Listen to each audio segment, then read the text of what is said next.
So the Culinary Institute of America's digital media initiative inside the Plant Forward Kitchen in the Northeast. So this is going to take place in New York and Massachusetts. And we would love to show you a sneak peek of the video series. This is the second installment of it. So if we could go ahead and put that up on the screen, that would be amazing.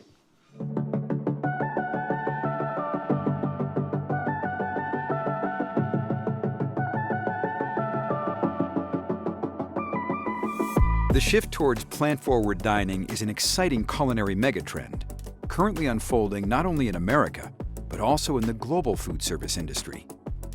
It's inspiring chefs to reconsider their approach to menus, flavor creation, innovation, and their clientele. So what do we mean when we say plant-forward? It's a style of cooking and eating that emphasizes and celebrates, but is not limited to, plant-based foods, including fruits and vegetables, whole grains, beans, pulses, soy products like tofu, nuts and seeds, plant oils, and herbs and spices. It's a way of eating that reflects evidence-based principles of health and sustainability. Most diners understand that our planet cannot sustain a growing global population with our current meat-centered diets, and chefs worldwide find themselves in an exceptional and crucial position to play a leading role in driving the shift towards sustainable, nutritious, and delightful plant-based dining. Inside the Plant Forward Kitchen is the second edition of a new video education series from the Culinary Institute of America and Unilever Food Solutions. A first-of-its-kind video reference library documenting the best of plant-forward cuisine. In this volume, we explore the markets, kitchens, and restaurants of New York City, as their leading chefs discuss ingredients and demonstrate culinary techniques in step-by-step detail.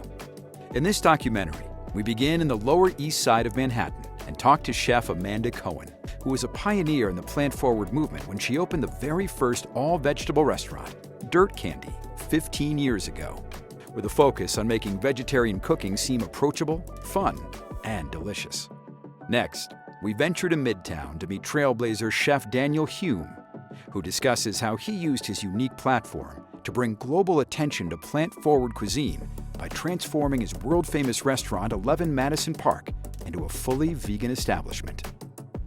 We'll experience the Middle Eastern creations of Shuket, where Chef Ayesha Nurjaya fuses old traditions with imaginative new twists, always with a focus on what's in season. We'll head underneath the Manhattan Bridge in Chinatown to Golden Diner, where Chef Sam Yu fuses locally sourced organic ingredients with classic Queen's Diner fare. And to the East Village, where Chef Shinari Greens brings customers a different lens on vegan fare, with a focus on Southern and soul food cooking at her restaurant, Cadence. Next, we head to Cosme, where Chef Gustavo Garnica combines Mexican gastronomy with locally grown New York offerings. We'll also join him on one of his weekly visits to the Green Market at Union Square. We'll head to Greenpoint, Brooklyn, and talk with Chef Emilio Serra about the modern vegetable dishes at the wood-fired Mexican restaurant Oxo Moco. We'll talk with Chef Nassim Ali Khani, who serves traditional Iranian and Persian food at her beloved Brooklyn restaurant Sofre, where no meal is complete without an abundance of fresh herbs. And finally, we see how plant-forward principles can be scaled at high-volume food service when we head to the University of Massachusetts Amherst, where Chef Alexander Ohm oversees 50,000 locally sourced meals a day as part of a renowned dining program that's been ranked #1 in the nation for 7 years in a row. So join us inside the Plant-Forward Kitchen as we take a lesson in creative cooking from New York chefs who are on the leading edge of this culinary megatrend.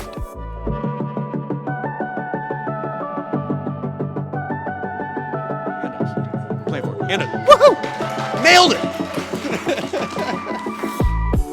Perfect. All right. So, and again, I would love to thank and welcome everybody on behalf of Unilever, and I get to present two amazing chefs.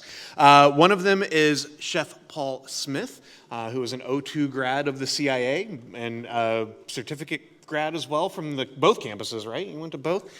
So fun story is I actually graduated with Chef Paul a long time ago, and we hadn't seen each other for almost 20 years until last year, so it was really cool to get to kind of reconnect and get to see each other. So Paul is 2 times James Beard Award finalist for Best Chef Southeast, and correct? Southeast, am I right? Yeah. All right, just making sure. Um, he's also a ambassador for the state of West Virginia from a culinary standpoint. He owns multiple restaurants, and again, I am very, very happy to call him a dear friend of mine, and it's going to be amazing to see what he can do with the food. And then the other chef that we have is Chef Andrea Nguyen, who is amazingly accomplished in and of her own right. She is multiple times published. She was recognized as one of the 100 greatest home cooks of all time, which is absolutely insane.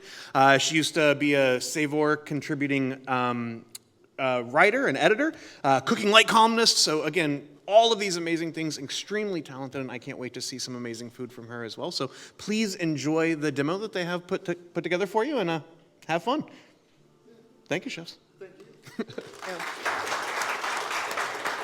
All right. Well, thank you, Brandon. 20 years ago, we had a little less belly and a little more hair. Thank you guys for having me.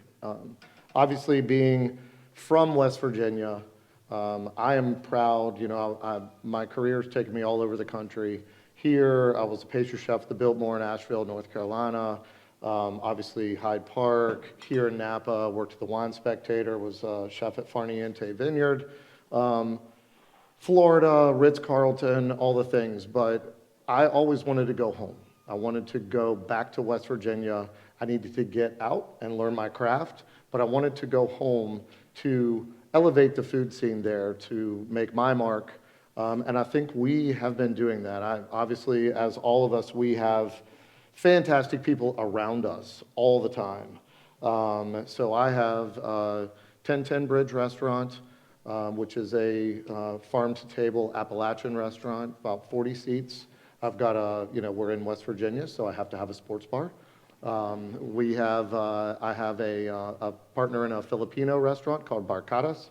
I have an ice cream shop, and I really spend a lot of my time helping other restaurants to get to the next level. I really prescribe to the rising tide theory, because what I want is our food to tell our story of West Virginia and Appalachia. You know, we talk about the biodiversity of Appalachia.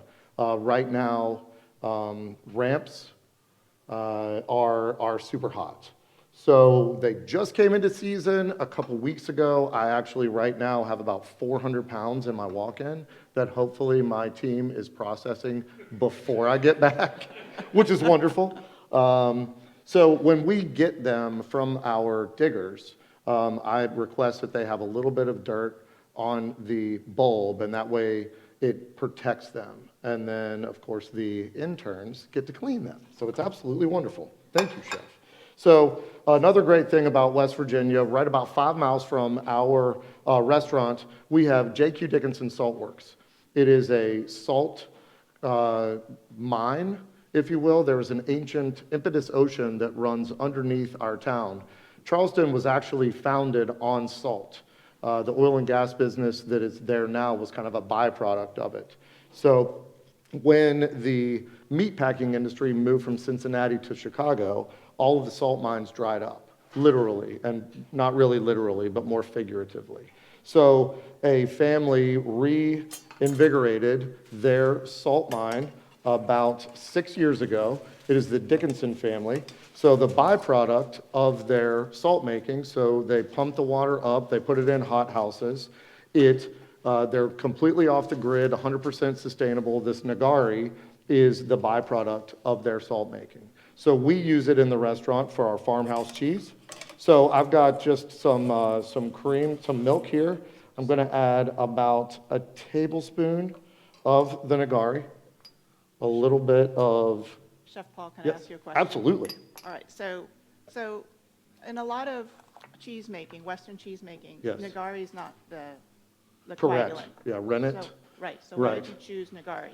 Well, I wanted to be as sustainable as possible, and I wanted to use as local as possible. I mean, that's our, that's one of our pillars, is making sure that we try to buy as much local as possible, so everything that we do is within reason is 200 miles. Wow. So we have a local abattoir where we buy all of our proteins, which is actually right across the street from the salt making, from J.Q. Dickinson. So as you see, I mean, it literally took 30 seconds. So it takes basically, so we added a little bit of zest, a tiny bit of sugar, just because the nigari is kind of bitter. It's got a lot of minerals. They actually sell it in little pouches as a hangover helper. Not that I've ever Seriously? used it. Yeah, they call it Dr. Dickinson's hangover helper. I love It is that. awesome. West Virginia. Yeah, who knew, right? Well, because it's typically, nigari is a tofu coagulant. Right, And absolutely, so- absolutely. So, you theoretically can make this with fresh soy milk. Absolutely, yeah. And we've made tofu in the restaurant. And so we put it in the cheesecloth. We use it right away if it's a warm application, or we will, by the power and wonder of television, blast chilled right away. Perfect. And then I usually use the whey in our grits or in our brines. So we try to be about 100% sustainable. So the only thing that I usually throw away in the restaurant is red onion skins, because they turn our veg stock. Yeah, Kind of absolutely. too red, yeah. So we're going to talk, obviously I'm in Charleston, West Virginia. It is a meat and potatoes town with the emphasis on meat. But I really take a lot of time and a lot of care in our vegetarian dishes. Right now, we have a pea and mint agnolotti with a carrot puree. We supply and support a bunch of local farms. One of them, we have a mushroom person. He grows mushrooms for us on abandoned mine sites in storage containers. So we've got lion's manes. I actually went out and foraged, not very successfully, 2 days before. So I've got 2. You can sell them for truffle prices. This is actually 2 courses in some restaurants. Tastes only. That's so good, so delicious. So I'm gonna get our pan hot. I'm gonna add ours. He's got king trumpets, oyster mushrooms, small. He's got 6 different kinds, shiitakes, Maitake. and no maitakes. And he's not growing any of the ones that actually grow, that we forage for, like these wonderful chanterelles that Chef got me. So I think too, a lot of times, in my experience growing up in West Virginia, you had the rubbery mushrooms, you had the nasty Brussels sprouts. I think we are just trying to use the correct technique and put the right amount of heat and, make the vegetables really speak for itself. And I'll tell you, going to Hyde Park, I can drown things in butter and cream and make it taste great. But when I moved out here, it really opened my eyes to what we should be doing and just letting the ingredients speak for themselves. So now everybody's, what'd you do to that? Well, I used the best local ingredients possible. I used the highest end proteins possible. I added a little bit of salt and pepper, and I cooked it properly. You gave it a California touch. I gave it a baby. California touch in West Virginia. Welcome back. Don't tell them. So we're gonna saute. This is one of the things that I tell our team is just don't touch it. Just let it go. We really need that Maillard browning. We need that protein browning. So then the mushrooms taste like protein. They taste like meat. And then I'll fool you. Okay, see you guys. It's brought them all the way. 22-hour flight. It was absolutely wonderful. I'm tasting this afterwards, And then so we do a ton with the ramps. So in West Virginia, a lot of the things like yesterday, we saw the fermentation. That was a necessity for us in West Virginia is you use, what's local, you use what's seasonal, and a lot of hunting as well. So, a lot of deer, a lot of squirrel, burgoo is one of our dishes, kind of a game stew. And then we do what we need to keep it for the whole year. So we'll make jerky out of the deer. We'll do all the fermentation, which is now super hot. Thanks, Renee Redzepi. I'm going to add the ramps. I'm gonna add just a little bit more salt. So we've also made our ramp kimchi. So last year, I made, a Lexan full of the ramp kimchi. One of my servers came up from the cellar downstairs and she said, "Chef, I think something's wrong downstairs. Something smells completely like, I think something died." I was like, "No, that's the 80 pounds of ramp kimchi that is going downstairs." So, garlic, onion, the added fish sauce. I mean, it is, There's fish sauce in there. Fish sauce in there. That's dear to my heart. yes. I knew you were going to be here. So, You added it for me, my friend. that's right. But ramps are an exotic thing for us They out are. here in the West. Yeah. We don't get them. And Well, so it's- and our terroir in Appalachia, and especially in West Virginia, makes the ramps not bitter. They're a little sweet, but they still have that really great garlic and onion flavor to them.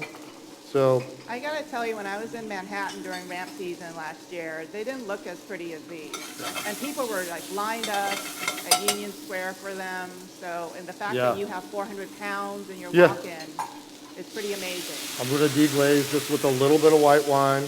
We've got stone ground grits, so we buy our grits local, obviously stone ground. We have 4 or 5 different millers in our area that give them to us. I'm going to finish this off. Thank you, Chef.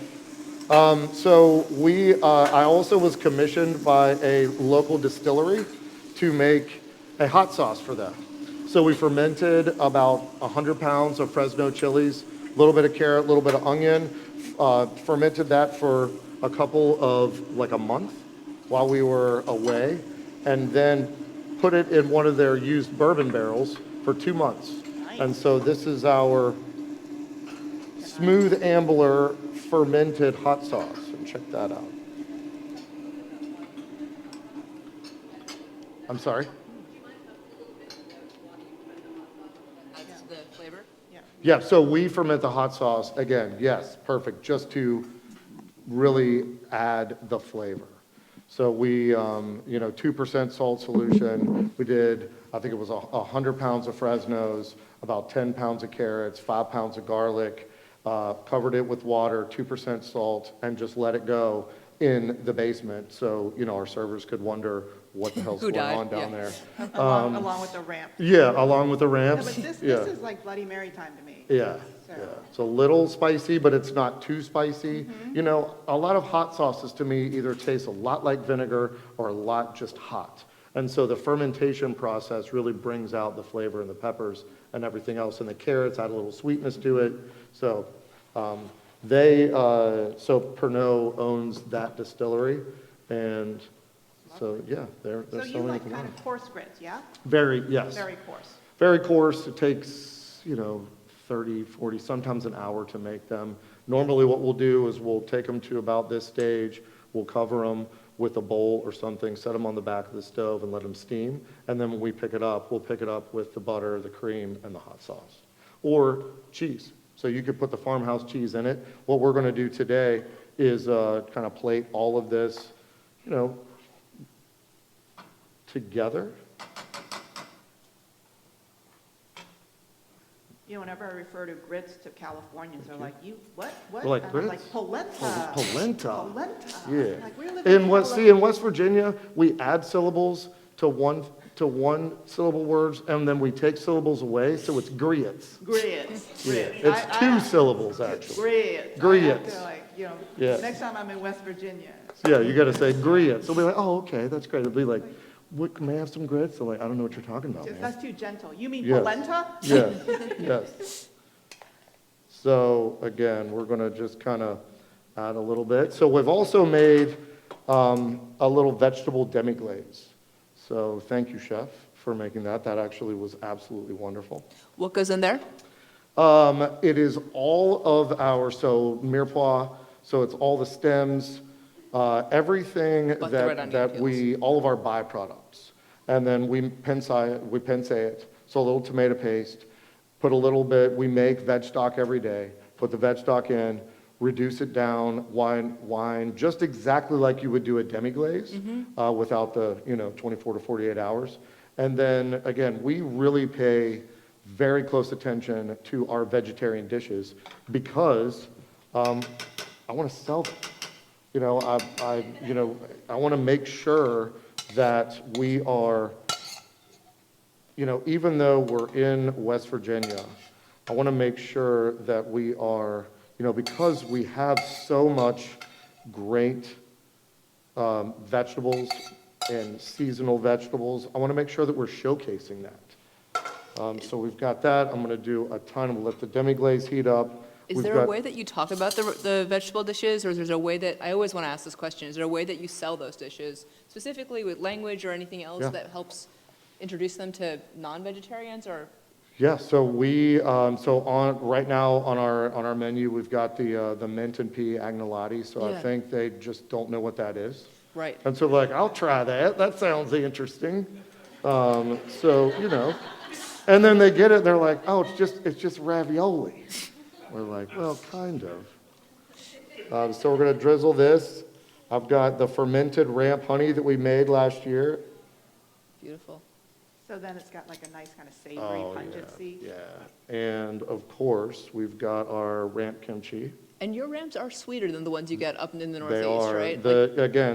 I really think the terroir of Appalachia, and especially West Virginia, it really leads to the sweetness. I mean, who we get our ramps from, we make, again, I've got probably, like I said, a couple 100 pounds. We will make the ramp pesto with the greens. So we just do olive oil, a little bit of Parmesan, salt, pepper, and the ramp tops. And we'll make a couple 100 pounds, put them in pint containers, put them in the freezer, use them all year, ramp butter. So I'm going to do a little bit of the ramp butter on here. Did you see what I pulled out? Our lovely forks. Fork. They're all worth it. They're great. So we'll just do a little bit. So it kind of melts down, just like you would a compound butter on the top of the steak. I'm going to finish this off. Can't use a fork on that one. We're just going to. Is so beautiful and fragrant. And we do have time for questions, so if anybody has them, I can run a mic up to you, or you can shout it out, whatever you feel comfortable with. We can also have questions at the end, so we've got a little bit of time if folks want to ask. And then we have a microgreen person that grows our microgreens for us. So when I'm coming up with a menu, we sit down and talk about it, and he'll match up the micros with what we're doing. So when we have, right now we've got a pea carbonara, and he'll do pea shoots. Nice. So it's really cool, to be, I want to support local. I'm not one of the chefs that says, if you're growing something, let's say you're growing Thumbelina carrots, and I'm like, well, I'd really like these. I ask the farmers what is easiest for them to grow, what is most convenient, what is most profitable for them, and then I have a staff and myself that we can, we have the technology, so we can do things with it. I just want to make sure that we are supporting local. We also buy from a company or a group called Patriot Gardens.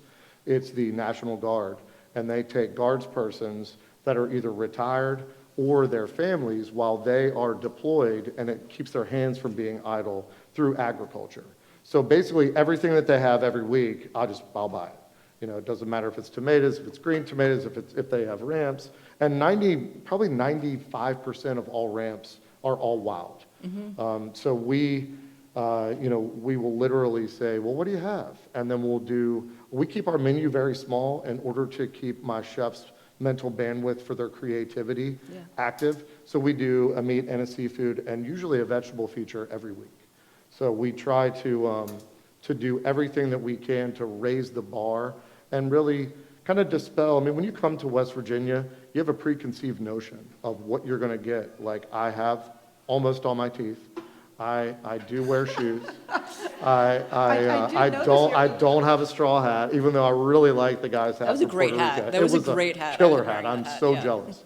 But what we're doing, I think, is to be a James Beard finalist this year, to be in the conversation in the Southeast with Atlanta, with Charlotte, with Nashville, I mean, with all of these food cities, I mean, Ed Lee in Louisville, I mean, it literally have chills right now just talking about it. It is amazing. I never would have dreamt it. To be here alongside of you, like to be here in front of you guys, I could not, and you know, growing up and maybe going to class half the time, and well, not half the time, because you have to in Hyde Park, but you know, I think my parents probably thought I'd be in jail by now instead of, you know, instead of going to Chicago in a couple months representing us in the Southeast in the James Beard Finals. So I'm going to finish this off with just a little bit of this citrus farmhouse cheese. Can I ask you, Chef, because you mentioned it with the mental bandwidth, Yeah. how has it been getting your staff adjusted to this idea of like this kind of very local, whatever, if it's tumbling the carrots, then it's Yeah. tumbling the Yeah. carrots. How has that been? I ask because also I know Unilever works really hard on our training Absolutely. programs, Absolutely. about getting that buy-in. So what's that been like? It's honestly been easier than you think. You know, everybody talks about right now the workforce. Yeah. It's tough to find people. It's tough to talk people into things. We have created a culture, not only at 1010, which is our flagship, but at this Pitch Sports Bar in the, you know, we raise the bar. I try to do 4 10-hour work days for our chefs. Nice. And that way we free them up. I want them to have some work-life balance. I want them to have a life. Now, when you know, the holidays come and they're working 7s or, you know, 8-day weeks, you know, I'm the only one that's allowed to work 100 hours a week. I'm the only one that's allowed to work 7 days a week.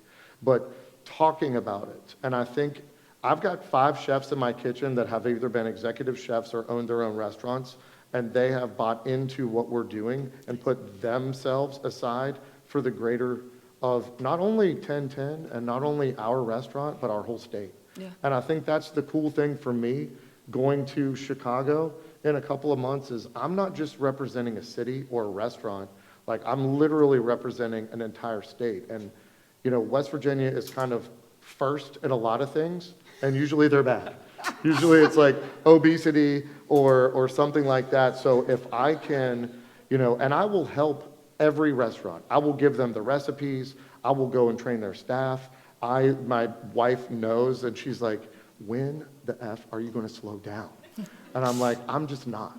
You know, I'm 50 and I feel like I'm 20. I look like I'm 60. Sorry, honey.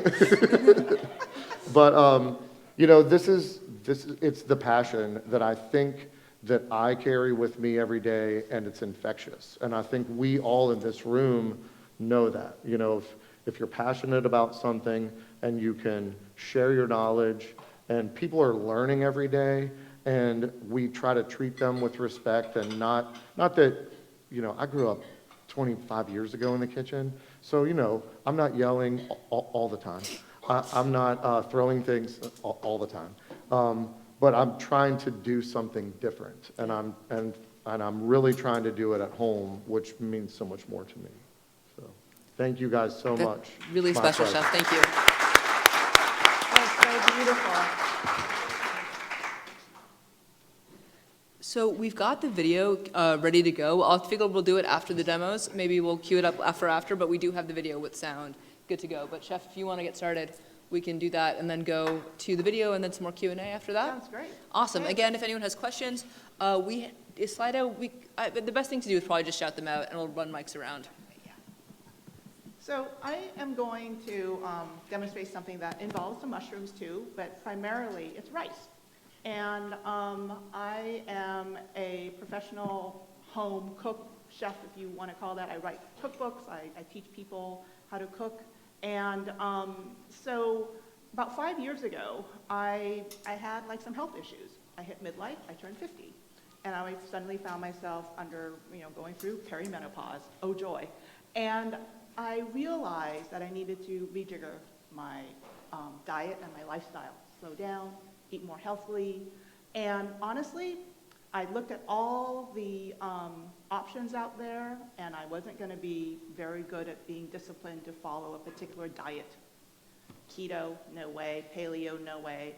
I looked at the Mediterranean diet, which everyone was like saying, oh, this will solve your problems, you know. and especially as you're going through midlife issues. And I was like, you know what, there's only so much olive oil this Vietnamese person can eat. And because honestly, we live cross-culturally, intersectionally, and so we should eat and have healthy habits that are that way too. So I worked for a number of years on a cookbook called Evergreen Vietnamese that was published last year. And I was talking to Rupa about this, that when I wrote the proposal for that book back in 2020, I looked at what the CIA and this particular conference was doing in terms of producing something, ideas, seeding ideas about being plant forward, about being flexitarian. Because I knew that I cannot be 100% plant-based. I will never be a total vegetarian, but I love vegetables. And vegetables deserve to be loved by more than just vegans. And there are more of us who enjoy food that have a little meat in it than people who want to not have it at all. And so, during this conference, I've been having a lot of conversations with people about, so how do we frame this conversation, right? And so the reason why I wrote Evergreen Vietnamese is that I wanted to be able to present people with ideas from my heritage, Vietnam. I was born in Vietnam, came to America in 1975 as a refugee with my family. We settled in California, and we realized that California had a lot of the produce that could help us replicate the food that we identified with. Cilantro, mint, herbs, like that, as well as lettuce, as well as limes, and, all of these, and onions, onions, the workhorse of so many things that we talked about just, an hour ago, and green onions. And so we lived here and we ate a lot of meat. My mother didn't tell me that. And we totally changed our diet.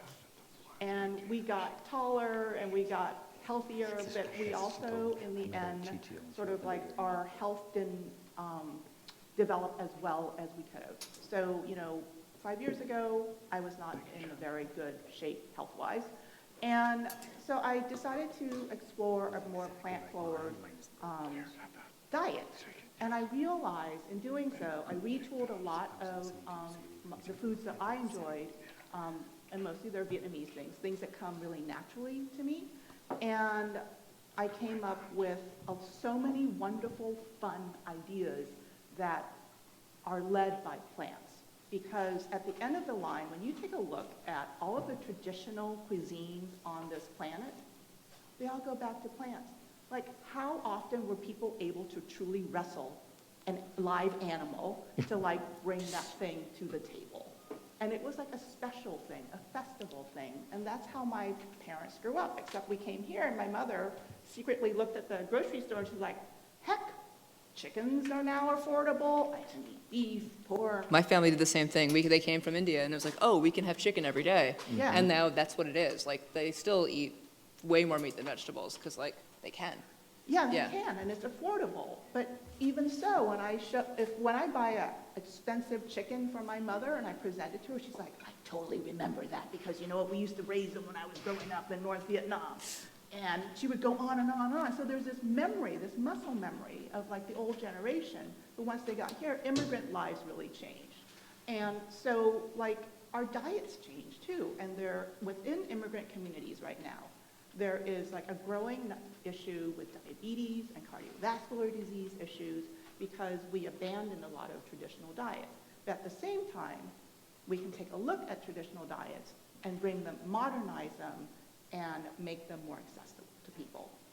So what I'm going to make for you today, because we've been talking about how Gen Z gets so excited about all these cool things, is something that I discovered on the streets of Vietnam. And it is something called a grilled Vietnamese pizza made out of rice paper.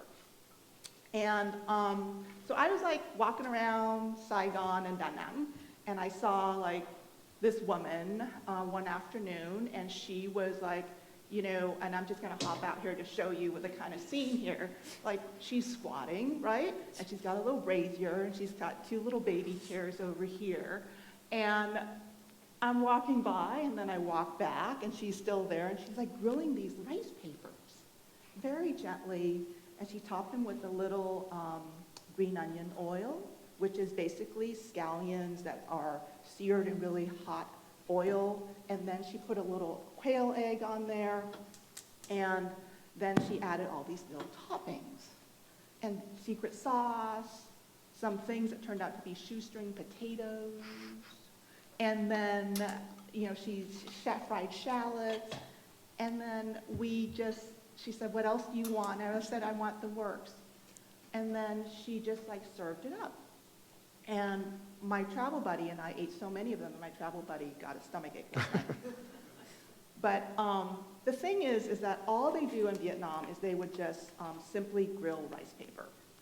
But when I got home to the United States, and this is the thing about you go to another country and you see something that's totally cool, but there are certain ingredient-specific things that make them happen well. And what I realized when I got home was that I just couldn't do it with like the American the rice paper sold here. What's the difference? It's too thin by and large.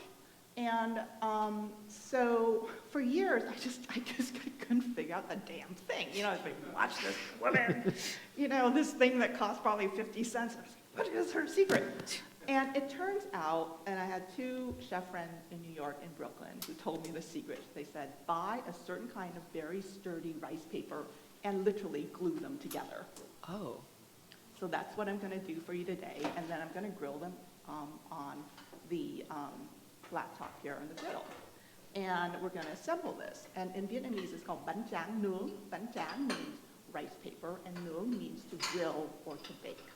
But the first thing that I'm going to do is to make a little green onion oil, and we call this mỡ hành.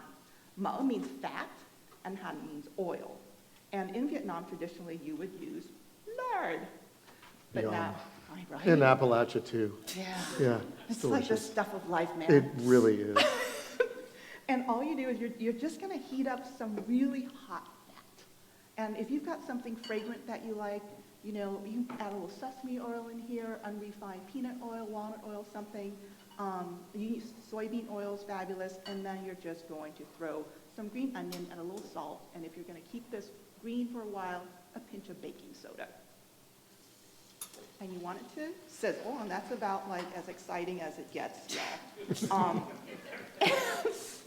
And you're just going to, and you can do this in the microwave. You can? And that's something that's in the recipe that I put in the book too, because honestly, a lot of people use the microwave, but it's like not, you know, it's kind of like the appliance that fancy cooks don't want to talk about. Yeah. But we do use them. So you heat the oil in the microwave, and then you add the scallions. Do you cook Put the entire, You put all of it everything, in the girlfriend, you microwave, put call it a day? everything, everything, girl. Yeah. I mean, it's like you can do this in your sleep. You can have like a child do this. Yeah. Chef Mike he's pretty good. Yeah, and so, you know, you've got this beautiful greenness. And what this adds to a lot of vegetarian dishes is a certain green color and a certain richness. So when you go to Vietnam, you're going to see this green onion oil presented on a lot of things. You're like, what? You know, how much green onion do these people grow? A lot. So you're going to let this cool. And then we're going to, which we have some right here, it's like your cheese. Magic of chef. television. Yes. And we are going to beat it with a little egg. And this is going to be part of our topping. And we have this so beautifully set up by Rebecca and her team, because if I were like that street food vendor in Vietnam, I would have my entire mise en place sitting it's all already. around me, and then I would set up my brazier and get it going with firewood coals. But I am here at the CIA, so what I'm going to do is I am going to glue my rice papers together. And it is so simple. That's, you know, your interns, this is like a technique you can do. Yeah. So you're going to brush a lot of water on the rice paper, and you want to start from the center, going out to the edge. Thank you, Rebecca. And it's going to seem like not much is happening because rice paper is very stiff and it looks like a sheet of plastic, or like the plastic phonograph records in the 70s that were clear. And when you get your rice paper for this, folks, like, get a sturdy rice paper. I am talking about a brand such as Three Ladies, which is a very standard brand sold at a lot of Asian markets and online. And we had a little breakdown. This is not the brand to purchase because rice paper, despite what its name is being rice, it used to be made with a lot of rice. Now you're seeing me do some triage. This always happens. The edges flip up. So the word Deo, D-E-O, means flexible, and that means it's made with a lot of tapioca. So when I look at a rice paper and it has too much sheen on it, that means it's got a lot of tapioca. And I don't want to use that because we know, first of all, that rice is kind of stiff. Tapioca is very, very hard as a starch, right? Yeah. And it's very chewy. So we want a rice paper that has relatively more rice. In the past, rice paper was all rice. And it was very, very hard to soften. But nowadays, to make things super easy, the manufacturers put tapioca in there.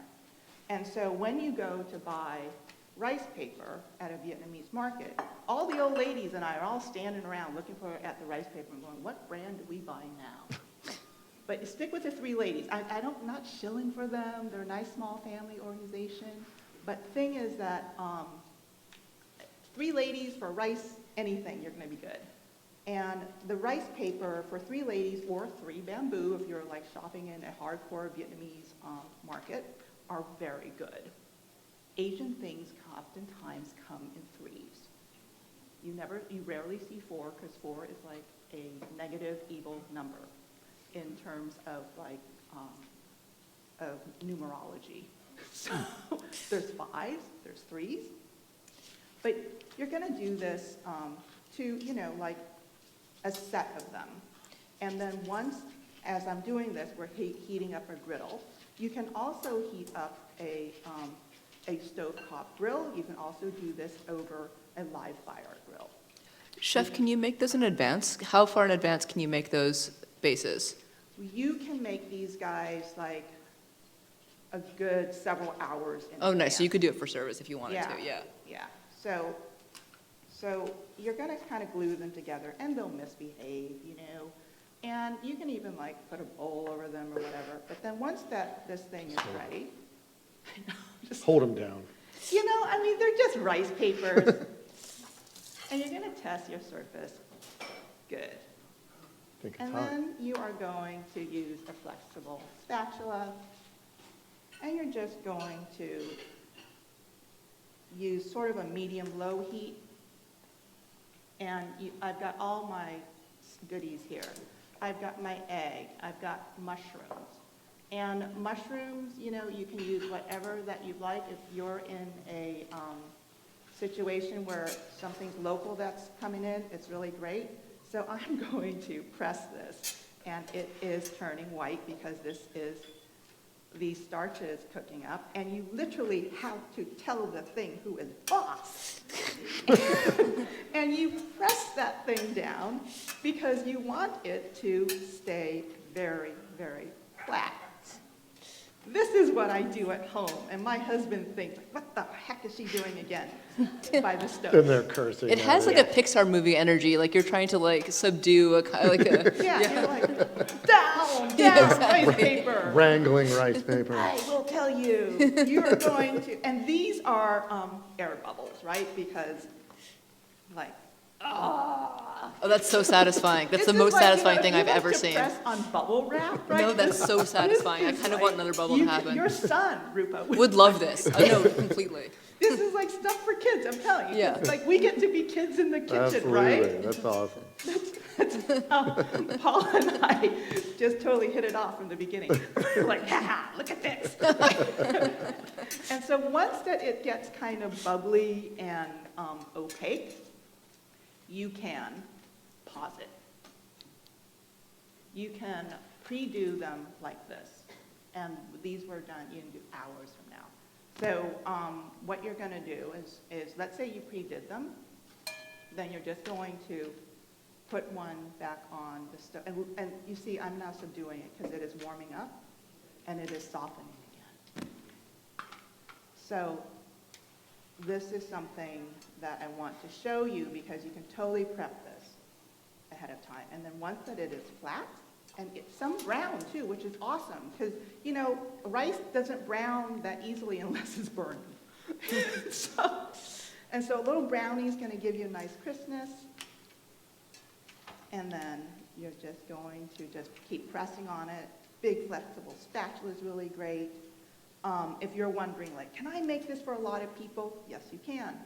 I recently did an event at Salesforce headquarters in San Francisco, and I did not tell the chefs what to make, but they selected this, and they made it for like 500 people that Wow. day, along with a bunch of other things from Evergreen Vietnamese. So it's like totally, totally doable. Now, once you get to a certain level like that, then what you're going to do is you are going to add some egg to it. What the egg serves to do is to act as color, act also as a little protein, and then, but most importantly, to act as glue. Because you need to have these toppings adhere, and I'm leaving a little border. Because it's pizza.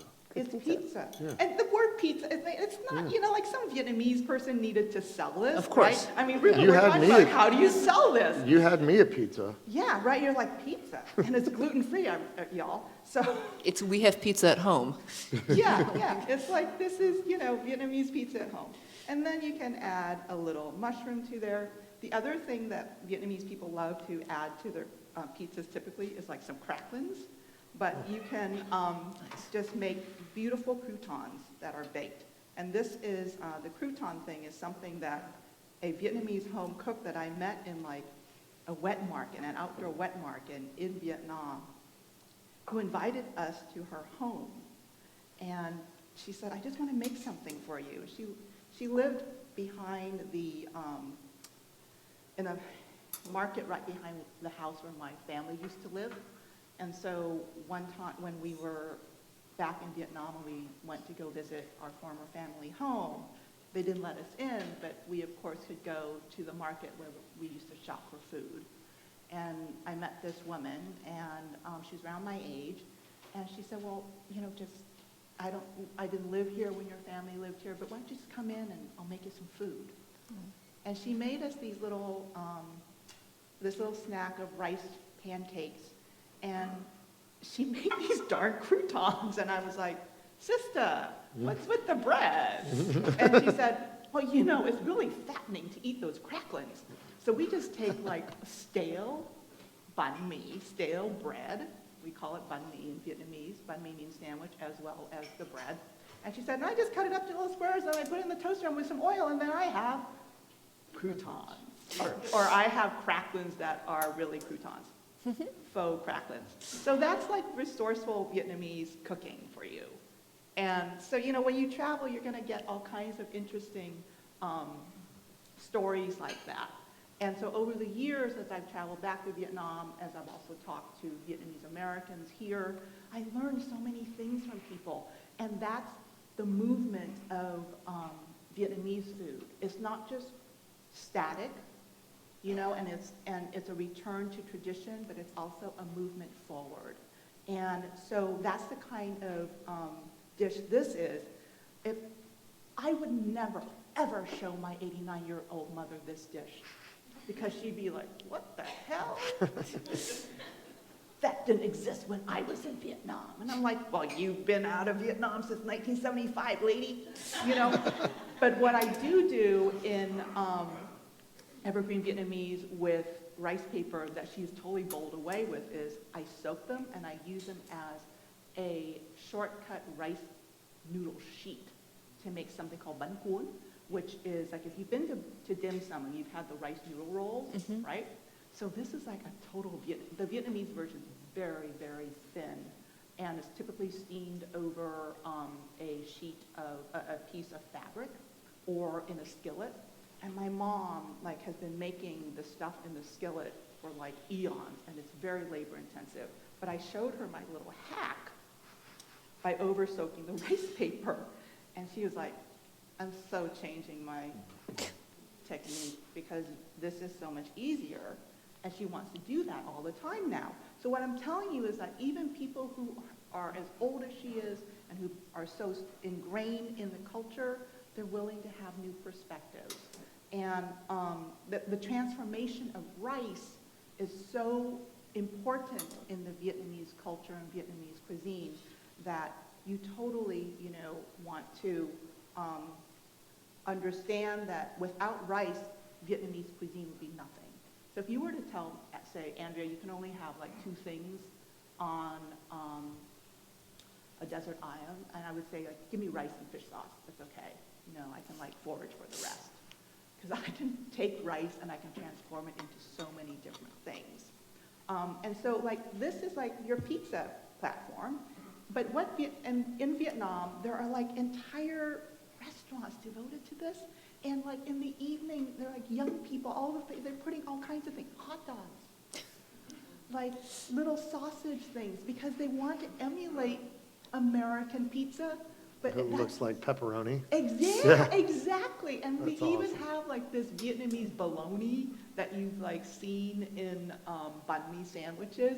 And I make like a vegan version in the book, and they'll like slice that up and they'll put that on top too, because they so want to create that American Italian pizza thing.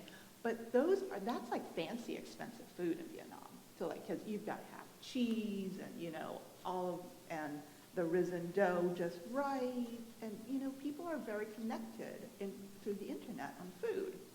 So what do you have? But you have this bánh tráng nướng, and they're like, well, that's our pizza.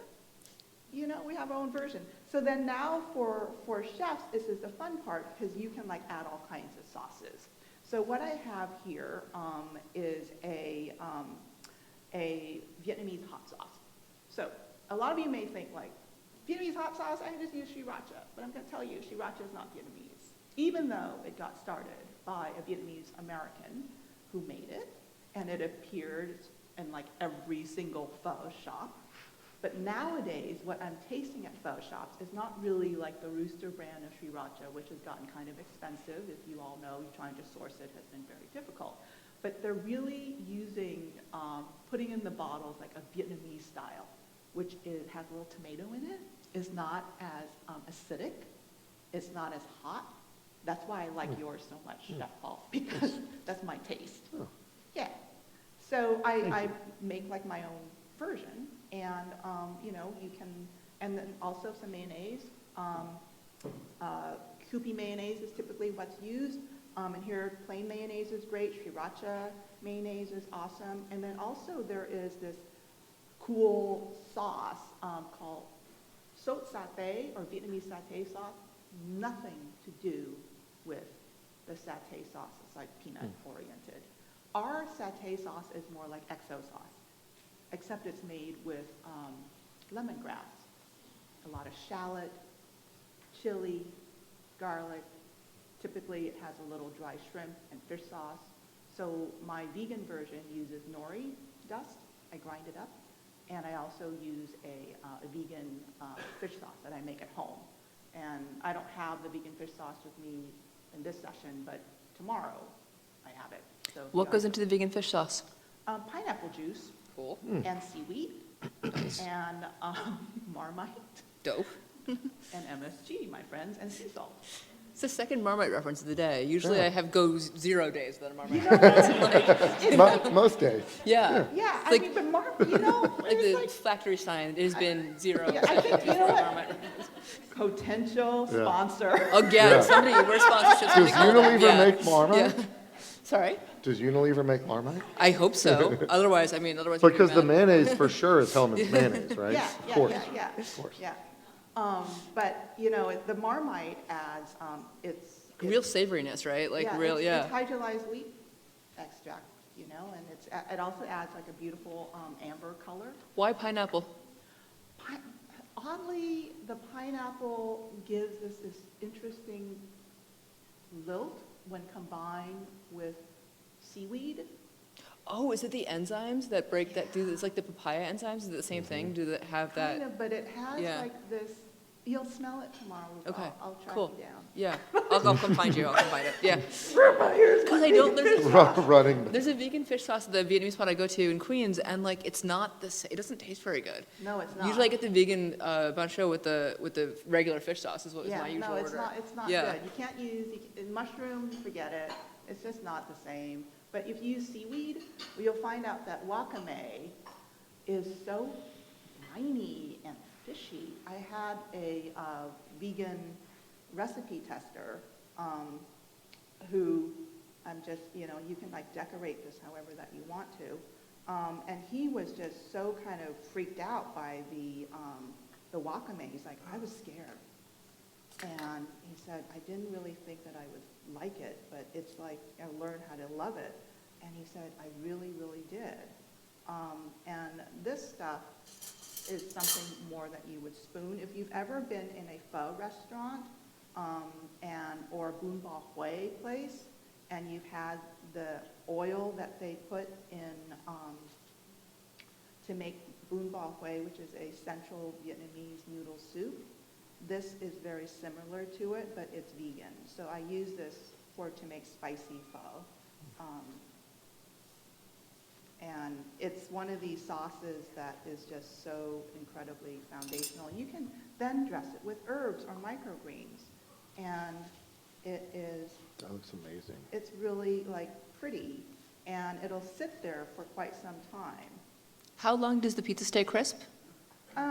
For about 15, 20 minutes. Oh, cool, nice. Yeah. And so you can like be using, because Vietnamese herbs are so central to Vietnamese cooking. And Thai basil isn't the only action in Vietnamese cooking.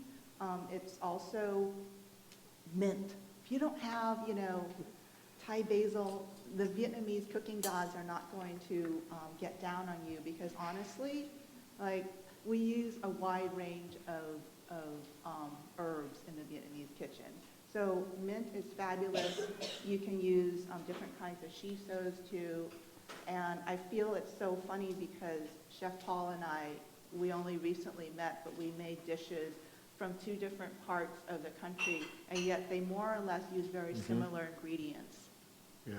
And that's where that intersectionality and cross-culturalness that I want to bring into the dialogue about healthful, sustainable food. And for me, sustainability means sustainability for the planet, but it's also something that we can do for ourselves, that we can maintain. Because unless we can actually do this all together, eating less meat and more plants and take care of ourselves and our planet, we're not going to stick to it. I know I can't. I would love to ask you, actually, since we have a little bit of time, that clock is a lie. We do have to run the video because we did get a new version of it. But, you wrote this really, really thoughtful piece for your Substack a little while ago. I don't know if any of you got to see it, but it was about health and the Mediterranean diet and your diet. And the way that what you just said about both of your foods being so similar to each other is, given the ingredients and all of that, there is something really universal. And the gist of this piece, and correct me if I'm getting it wrong, is fundamentally that so many, and this is something we've been saying at CIA for a while, is that there are so many cultures. Like the Mediterranean diet is what, right? It's a lot of plants, it's plant-based oils, or plant-based fats, it's lean proteins, right? And it's grains.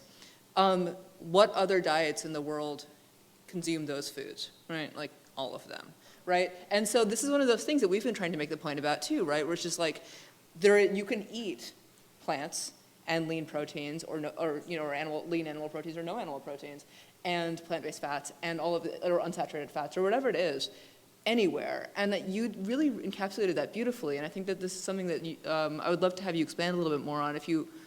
Yeah, well, honestly, okay, so this morning, let me just really talk, Rupa. So this morning, Rupa, we all had like Priyanka here, and she was like presenting that South Asian dish, and she's like, well, this is really, you kind of apologize, really isn't like a South Asian thing, but then it's like my riff on the Mediterranean. I'm like, girlfriend, you don't have to apologize. This is modern Indian food. Yeah. And it's like You're an based Indian upon the person. If that's your dish, it's Indian food. ideas. Yeah.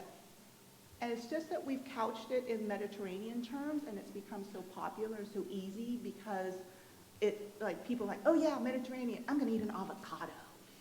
I'm like, where did avocados come from?